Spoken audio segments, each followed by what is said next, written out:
If you are constantly dealing with the same problems, the same issues, the same communication issues at work or with friends or with men, that may be an indication that you're staying stagnant and you need to grow. My mom always told me that when you grow, your problems should change. Growth pushes you out your comfort zone, into new territory, into new responsibilities, which breed new problems, new levels of problems. When you expand your comfort zone, you gain maturity and emotional regulation and all of these skills that are needed to handle things on a different level. It's like when you start a new job and you're starting as a beginner employee, and you may struggle with time management because the system is new, the procedure is new, but as you consistently work away at those things and grow, and growth takes consistency, you start to elevate and change and manage that project a little better, manage that workload a little better, and now you can potentially become a manager because you understand the system, you understand what's going on. You're no longer struggling with that problem of time management because growth happened. And this is how life works, right? New roles, new responsibilities. Certain things shouldn't be as challenging anymore because you're learning consistency and how to implement those things, and that's breeding growth. If you're constantly finding yourself stuck in the same situation, really take a moment and analyze what's going on so that you're able to push through that project. I am such a proponent for mindfulness and laying your life out. Don't get stuck in a trap of the monotonous routine, right? Of dreading waking up, dreading going to work, not having enough time, feeling tired, doom scrolling. Cut that out because it's not productive for you. And you may say, okay, well, I don't have the energy. Well, really be honest with yourself. Are we getting ourselves the best nutrition, the best food, the best sleep? Are we setting ourselves up for the best opportunity to have the energy to do those things? And I really think that we can find some way in our lives to rearrange our schedule a little bit so that we grow and that we give ourselves the best maximum opportunity for growth. Let's be honest this year in 2025. Map it out, lay it out. Do I keep finding myself in the same position? Why? How? When? Where? Really analyze and take a look and see what your realm of responsibility is. This doesn't look like saying, yeah, I'm in the same position because they keep. No. We're responsible for our reactions. We're responsible for what we allow. Really take a look at your life and ask yourself, am I allowing myself the maximum opportunity for growth?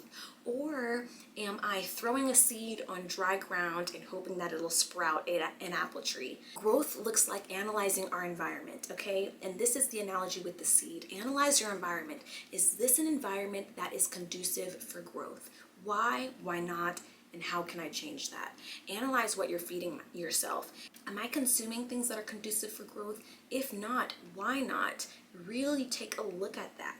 And when you look at the analogy of how a seed grows, you can really take that analogy and apply it to your life and say, I need the right environment. I need the right nutrients. I need the right, things in order to allow myself to thrive. And how can I provide myself for that? Even in the most stressful environments, how can I provide that for myself?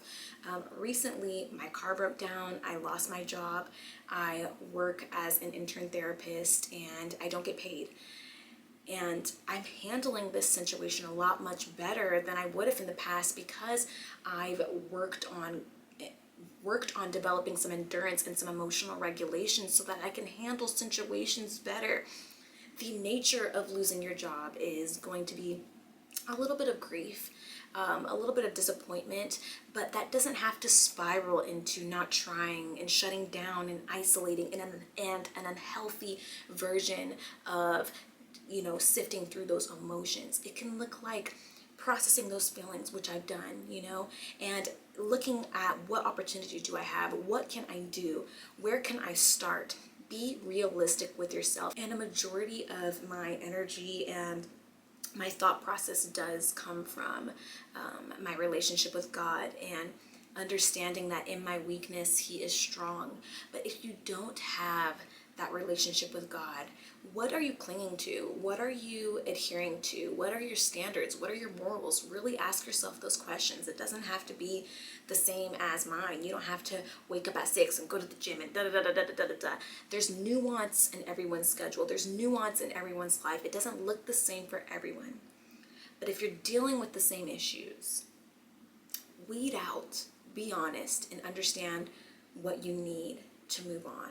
Have a wonderful life because you can. Don't suffer any more than you have to. Don't keep going through the same scenarios more than you have to and constantly pushing and placing the blame on other situations.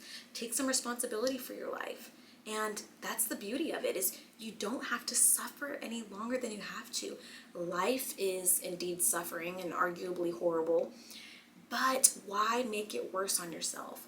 Why drag your feet when you can pick them up and walk better, move better, learn better, and get out of the rut that you're in?